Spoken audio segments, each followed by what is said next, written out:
नमस्कार, मैं हूं सौरभ शर्मा। आप देख रहे हैं मुकाबला। स्वागत है आप सभी का। आरएसएस प्रमुख मोहन भागवत ने एक इंटरव्यू दिया है। ये इंटरव्यू दिया गया है आरएसएस की ही पत्रिकाओं को, ऑर्गेनाइजर और मुखपत्र पांचजन्य को।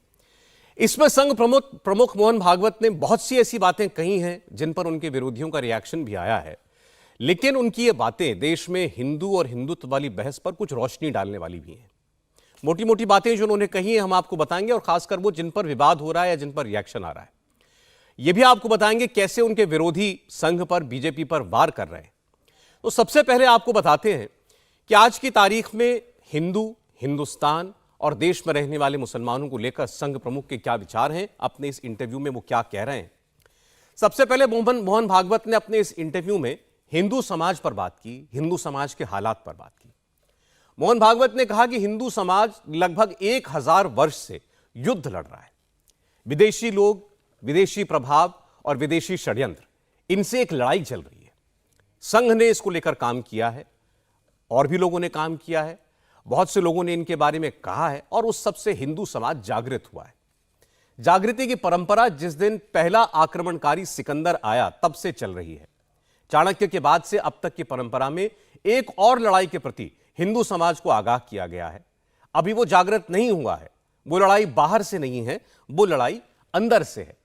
तो हिंदू धर्म, हिंदू संस्कृति, हिंदू समाज की सुरक्षा का प्रश्न है, उसकी लड़ाई चल रही है। अब विदेशी नहीं है, मगर विदेशी प्रभाव है, विदेश से होने वाले षड्यंत्र हैं। इस लड़ाई में लोगों में कट्टरता आएगी, नहीं होना चाहिए, फिर भी उग्र वक्तव्य आएंगे।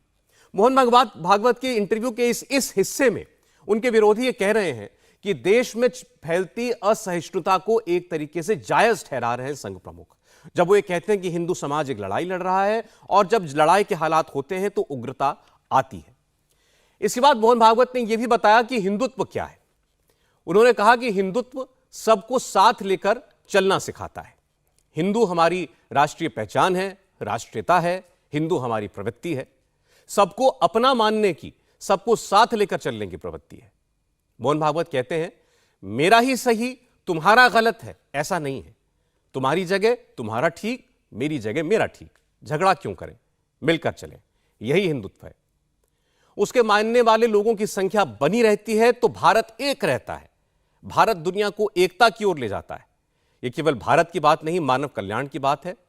आगे मोहन भागवत कहते हैं कि आप कल्पना करें कि अगर हिंदू समाज गायब हो जाता है तो क्या होगा। सब लोग झगड़ा करेंगे कि दुनिया पर अब किसका प्रभुत्व हो। तो गारंटी किससे है? गारंटी हिंदू से है, यानी शांति की गारंटी हिंदू है। उनके इस बयान पर प्रतिक्रिया आई। मोहन भागवत आखिर ये कैसे कह सकते हैं, कहा जा रहा है कि देश एक तभी तक रह सकता है जब तक हिंदू समाज है। बहरहाल, इन सब के अलावा मोहन भागवत की वो बात जो सबसे ज्यादा चुभी, वो थी देश के मुस्लिम समाज को लेकर। भागवत ने खुलकर देश के मुस्लिम समाज पर बात की। उन्होंने कहा, हिंदुस्तान बना रहे, यही सीधी सी बात है। इससे आज हमारे भारत में जो मुसलमान हैं उनका कोई नुकसान नहीं है। वो हैं, रहना चाहते हैं, रहें। अपने पूर्वजों के पास वापस आना चाहते हैं, आए, उनके मन पर है। हिंदुओं में यह आग्रह है ही नहीं। इस्लाम को कोई खतरा नहीं है। हां, हम बड़े हैं, हम एक समय राजा थे, हम फिर से राजा बने, यह छोड़ना पड़ेगा। हम सही हैं, बाकी सब गलत, यह छोड़ना पड़ेगा। हम अलग हैं, इसलिए अलग ही रहेंगे, हम सबके साथ मिलकर नहीं रह सकते, यह छोड़ना पड़ेगा। और किसी को भी छोड़ना पड़ेगा। ऐसा सोचने वाला अगर कोई हिंदू भी है तो उसको भी यह विचार छोड़ना पड़ेगा। कम्युनिस्ट है तो उसको भी छोड़ना पड़ेगा। ओवैसी ने पूछा कि कौन होते हैं मोहन भागवत मुसलमानों को नसीहत देने वाले। मोहन भागवत कहते हैं कि हिंदू समाज 1000 वर्षों से युद्ध कर रहा है, और इस युद्ध ने हिंदू समाज को सबल बना दिया है। मोहन भागवत ने इसकी पूरी व्याख्या भी की। उन्होंने कहा कि कोई कट्टर ईसाई कहता है कि सारी दुनिया को ईसाई बना देंगे, और जो नहीं बनेंगे उनको हमारी दया पर रहना पड़ेगा या मरना पड़ेगा। कट्टर इस्लाम वाले और सारे जो भी अब्राहमिक विचारधारा रखते हैं कि सबको हमारा अनुसरण करना पड़ेगा, स्वीकार करना पड़ेगा, क्योंकि हम ही सही हैं, हमारी दया पर रहो या मत रहो, हम नष्ट कर देंगे। आगे भागवत कहते हैं, इसके विपरीत हिंदू का विश्व दृष्टिकोण क्या है? क्या हिंदू कभी ऐसा कहता है कि सबको हिंदू मानना पड़ेगा? हमारा विचार ही नहीं है। हमारा विचार यह है कि हम सब लोगों के सामने एक उदाहरण पेश करेंगे, सब लोगों से संवाद करेंगे। जिसको अच्छा बनना है वो हमारा अनुकरण करेगा, नहीं है तो हम उनका कुछ नहीं करेंगे, लेकिन वो हमारा कुछ ना कर सकें इसकी चिंता तो करनी पड़ेगी। इन सब लड़ाइयों में अब हम सबल हो गए हैं, अब वो हमारा कुछ नहीं बिगाड़ सकते। इस देश में हिंदू रहेगा, हिंदू जाएगा नहीं, यह अब निश्चित हो गया है। हिंदू अब जागृत हो गया है। तो ये मोहन भागवत के इंटरव्यू के वो अंश थे जो जिन पर सबसे ज्यादा प्रतिक्रियाएं आ रही हैं। मोहन भागवत ने बड़े खुले तौर पर अपने इस इंटरव्यू में तमाम बातें कही।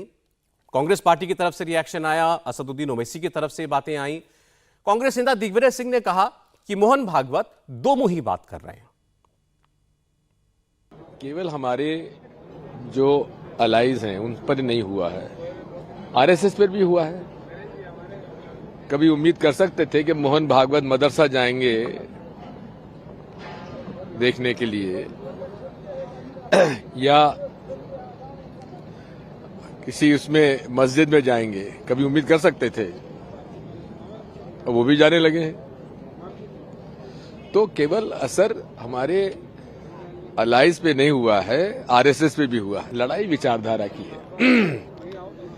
मैं तो उनसे हमेशा एक ही बात करता हूं कि आप लोग हिंदू राष्ट्र की बात करते हो, वो तो भारतीय संविधान में तो नहीं है। इसका मतलब है भारतीय संविधान पर आपको भरोसा नहीं है। अगर भारतीय संविधान पर भरोसा नहीं तो फिर चुनाव क्यों लड़ते हैं, संविधान की शपथ क्यों लेते हैं? ये दो मुही बात अच्छी नहीं लगती। असदुद्दीन ओवैसी ने ट्वीट करके मोहन भागवत पर अपने आरोपों की बौछार की। उन्होंने कहा, भारत में रहने देने की इजाजत देने वाले मोहन भागवत कौन होते हैं? ओवैसी कहते हैं, हम भारतीय हैं क्योंकि अल्लाह ने चाहा। उन्होंने हमारी नागरिकता पर शर्तें लगाने की हिम्मत कैसे की? हम यहां पर अपने विश्वास को किसी और के हिसाब से ढालने के लिए या नागपुर में कथित ब्रह्मचारियों के समूह को खुश करने के लिए नहीं है। ओवैसी ने ट्विटर पर लिखा कि मोहन भागवत कहते हैं, भारत को कोई बाहरी खतरा नहीं है। संघी दशकों से आंतरिक शत्रुओं और युद्ध की स्थिति का रोना रो रहे हैं और लोक कल्याण मार्ग में उनके खुद के स्वयंसेवक कहते हैं कि कोई घुसा नहीं है। उन्होंने कहा कि चीन के लिए यह चोरी और साथ ही नागरिकों के लिए सीनाजोरी आखिर क्यों है? अगर हम वास्तव में युद्ध में हैं तो क्या स्वयंसेवक सरकार 8 से ज्यादा वर्षों से सो रही है? तो आप देख रहे हैं ये तमाम तरीके की बातें। आइए मेहमानों के पास हम चलते हैं, आज के मुकाबले की शुरुआत करें। हमारे साथ जुड़ रहे हैं इस वक्त अखिलेश प्रताप सिंह जी कांग्रेस पार्टी से। अखिलेश जी स्वागत है आपका। वारिस पठान जी हमारे साथ हैं एआईएमआईएम से। वारिस साहब स्वागत है आपका भी। हमारे साथ विनोद बंसल जी हैं विश्व हिंदू परिषद से। विनोद जी स्वागत है आपका।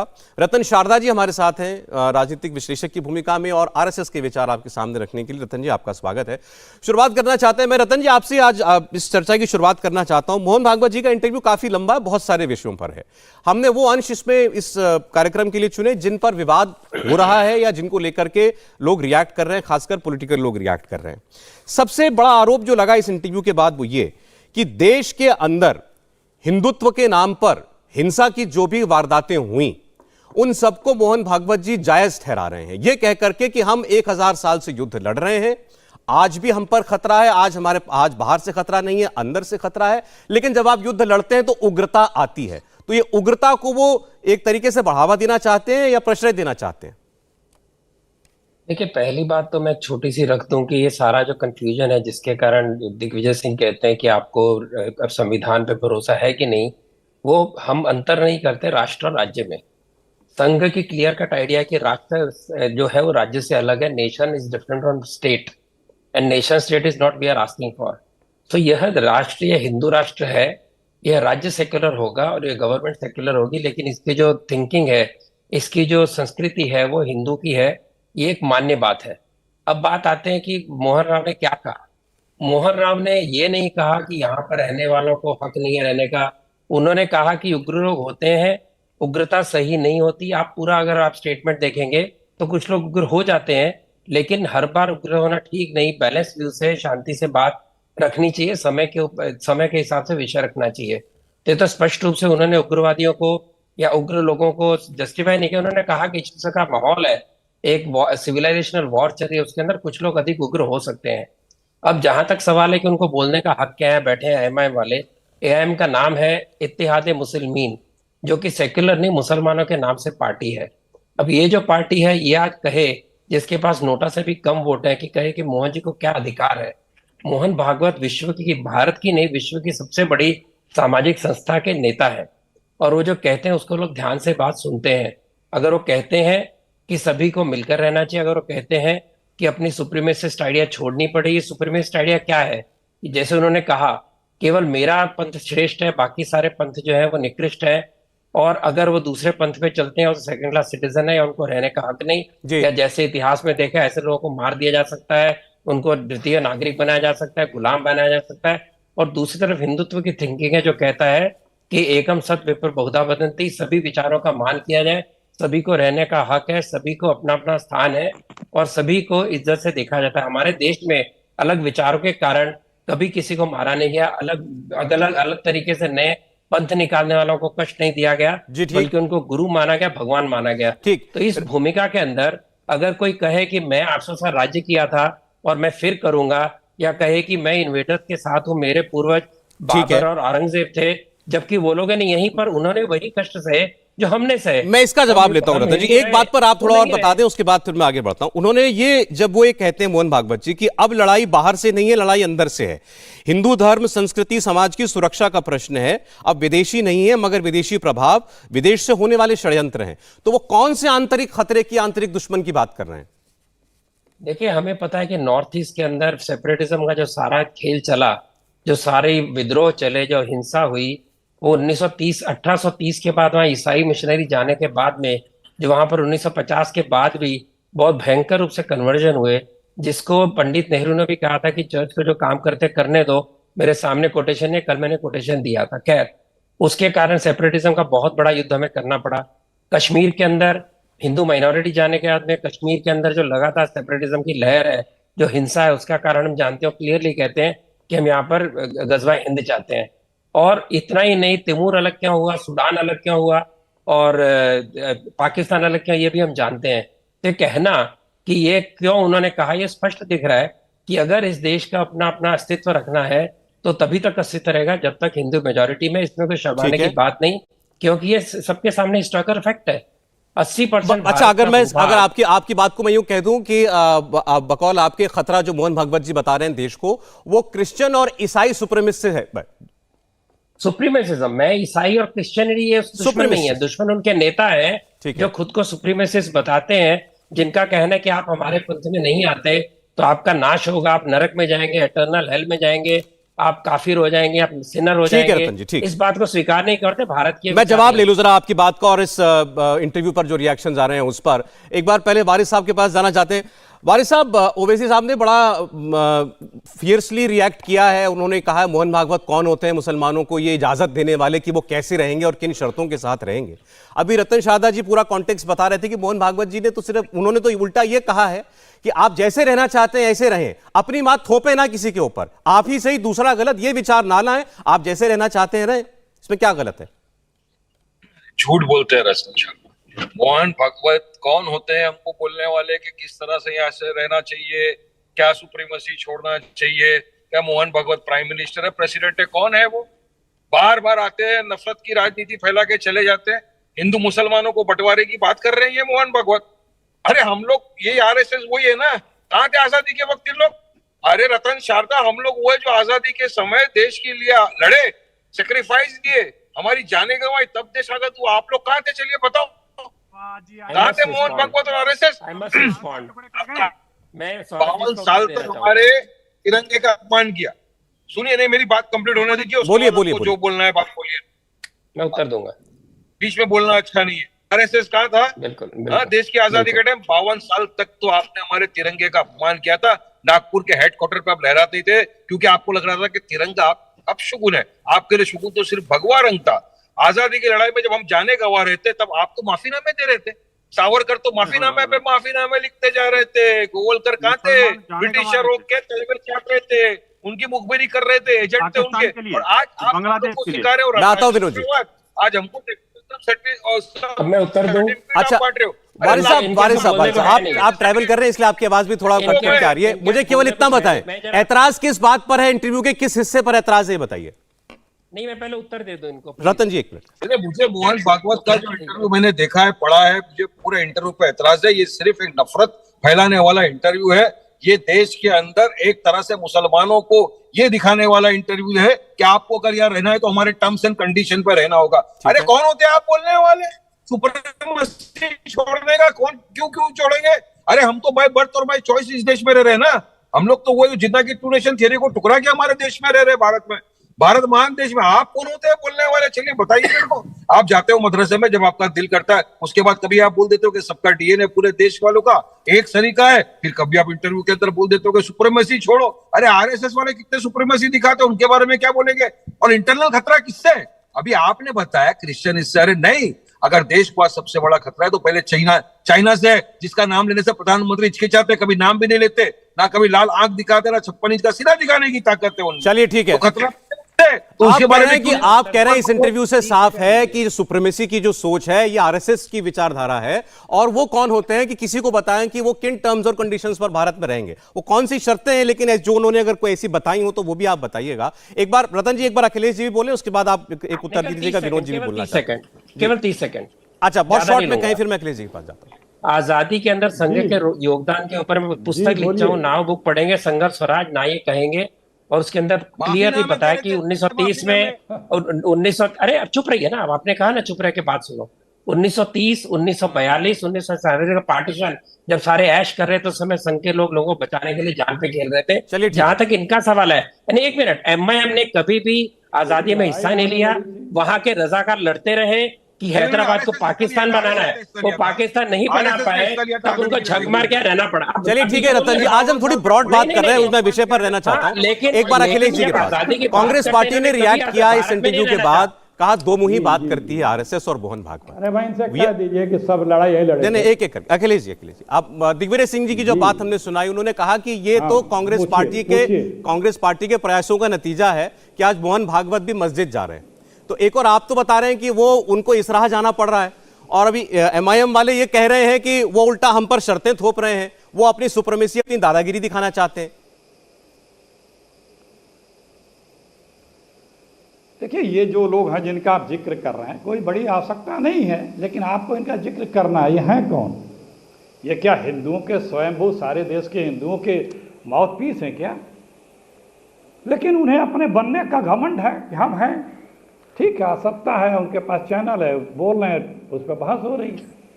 लेकिन ये लोग जब भी मुंह खोलते हैं दूसरों को पीड़ा ही देते हैं, आलोचना ही करते हैं और अपनी प्रशंसा करते हैं। आत्म प्रशंसा पर निंदा।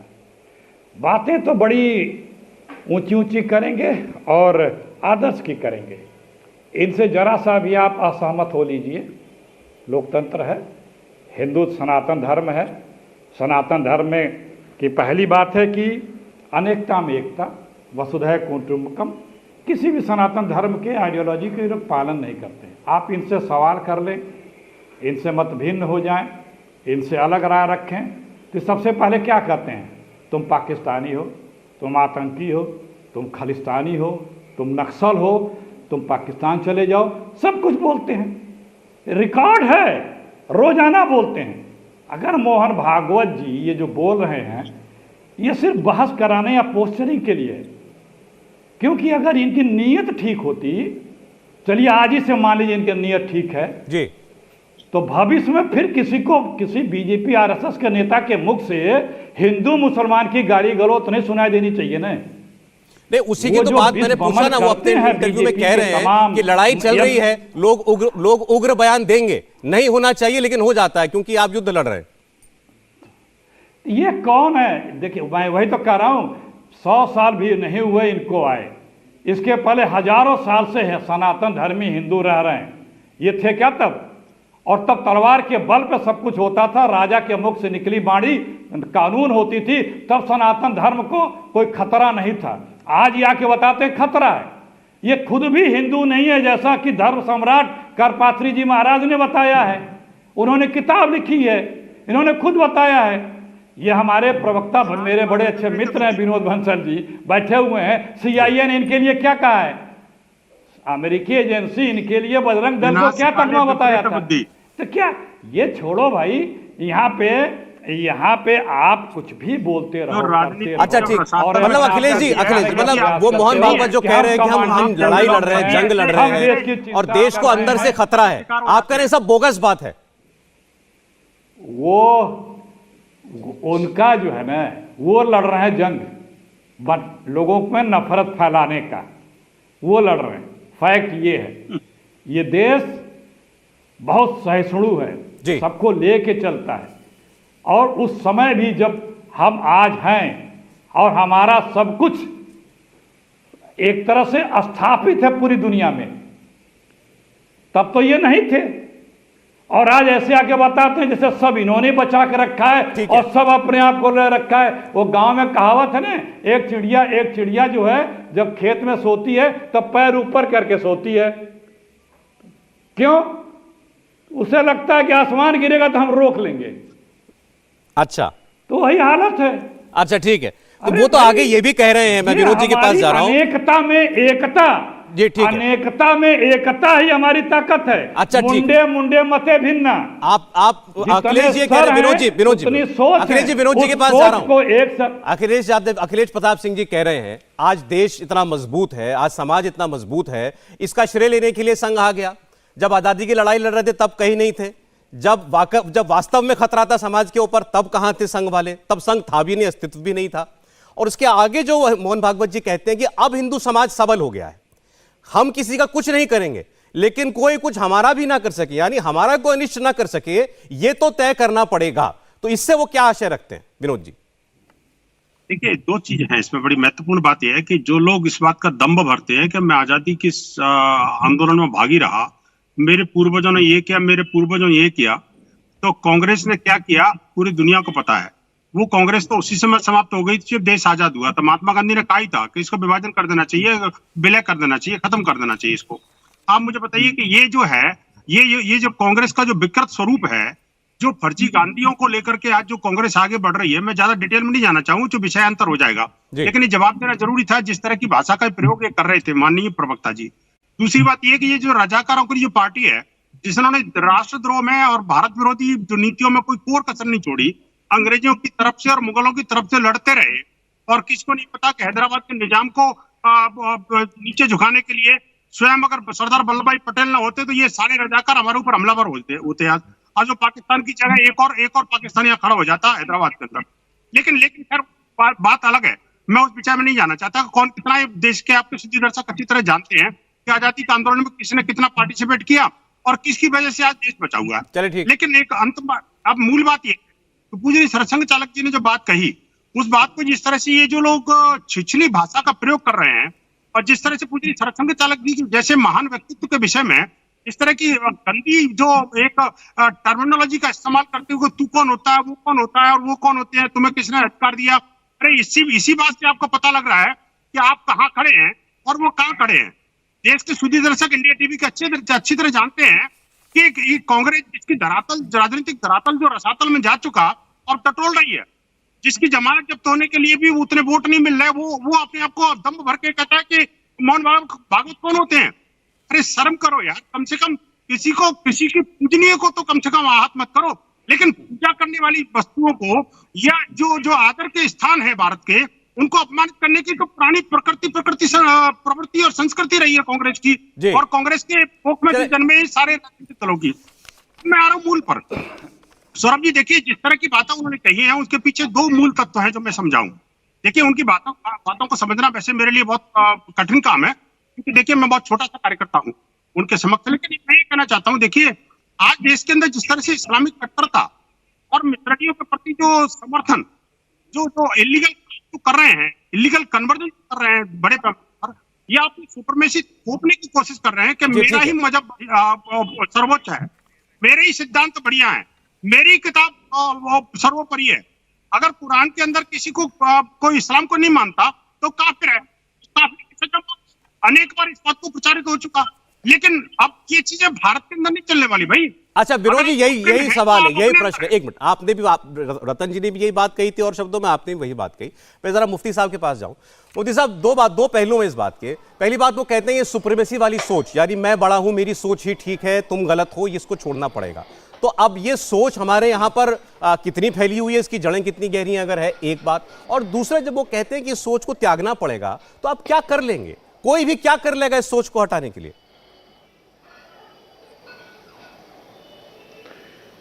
देखिए, मैंने तकरीबन पूरा इंटरव्यू देखा है मोहन भागवत जी का। अगर नसीहत लेने वाला और समझने वाला आदमी है तो बहुत अच्छी बात है, देश को जोड़ने वाली, समाज को जोड़ने वाली। और किस समाज में क्या, अच्छा एक बात आपने नोट की होगी सौरभ भाई, के साथ साथ उन्होंने अपने लिए भी वही बातें बोली हैं। उन्होंने ये भी बोला है कि अगर ये बड़ाई वाली बात मुसलमान है या हिंदू है, जो भी है, उसको छोड़नी होगी। लेकिन आपने देखा होगा कि जिसने सीखना है उससे, उसने सीखा है, और जिसने उस पर कीचड़ उछालना है, और कीचड़ भी वो लोग उछालते हैं जो जिंदगी में कभी सही बोले नहीं, उनका बोलना ही बकवास है। देखिए, ये इस्लाम, मैं एक आलिम हूं तो मैं इस्लामी बात करूंगा। इस्लाम भी यही कहता है कि हम किसी पर कोई जोर जबरदस्ती नहीं कर सकते, और सबका अपना सम्मान, सबका अपना एहतराम, सबकी अपनी इज्जत, और किसी को कोई जोर जबरदस्ती नहीं है। और मैं ऊपर हूं, ऐसा इस्लाम नहीं सिखाता है जी, कि मेरे बाप दादा औरंगजेब थे, बहादुर शाह जफर थे, 800 साल हमारी हुकूमतें रही हैं, आइंदा भी हम राजा बनेंगे। ऐसा भी हिंदुस्तान में सोच रखने वाले जो है वो नफरत ही फैला सकते हैं, मोहब्बत नहीं फैला सकते। और मोहन भागवत जी ने बहुत सारी, मतलब जितने भी उनसे सवाल किए गए उनका क्लियर जवाब दिया गया है, और वो देश के लिए नसीहत है। ठीक है। और मैं जहां तक समझता हूं कि मुसलमान सुप्रीमेसी वाली बात आ रही है, ये सपना है इनका। लाल किले के सामने से, ताजमहल के सामने से गुजरते हैं तो इनको एहसास होता है कि 800 साल रहे और दोबारा फिर आना है। लेकिन सपना और किसका है? उसीलिए आज चंद ये लोगों का सुप्रीम कोर्ट सपना पर है, विश्वास चंद नहीं करते। नेताओं का सपना है, चंद या उससे लोगों का, ज्यादा? चंद उवैसी जैसे नेता, चंद उवैसी जैसे नेता। भाई, हैदराबाद की विचारधारा, अभी बता रहे थे कि अगर हमारे सरदार वल्लभ भाई पटेल मेहनत ना करते, जद्दोजहद ना करते, तो क्या हालात होते। अभी मैं देख रहा था कि जब सरतन से जुदा की बात आ रही थी, ओवैसी पूरी दुनिया में इधर उधर की बातें कर रहे थे। एक बार भी हैदराबाद में बैठकर उन्होंने अपने लोगों से, अपने कारपोरेटर से नहीं कहा कि तुम चुप हो जाओ और सरतन से जुदा हमारी बात नहीं है, कॉन्स्टिट्यूशन के खिलाफ है, संविधान के खिलाफ है, कानून के साहब, मुझे खिलाफ ब्रेक है। के लिए रुकना है। हमें देश में आपने एक कहा साथ मोहन रहना है। भागवत जी ने जो बातें कही, अच्छी बातें कही, और वो सब पर लागू होती है। उन्होंने ये भी कहा कि ऐसी सोच रखने वाला केवल किसी और धर्म का नहीं, अगर हिंदू धर्म का भी हो तो उसको भी ये विचार त्यागना पड़ेगा। जिसको अच्छी नसीहत लेनी है वो लेगा। आपने ओवैसी साहब के बारे में बहुत कुछ कहा। इंडिया टीवी हर वक्त हर जगह डाउनलोड करने के लिए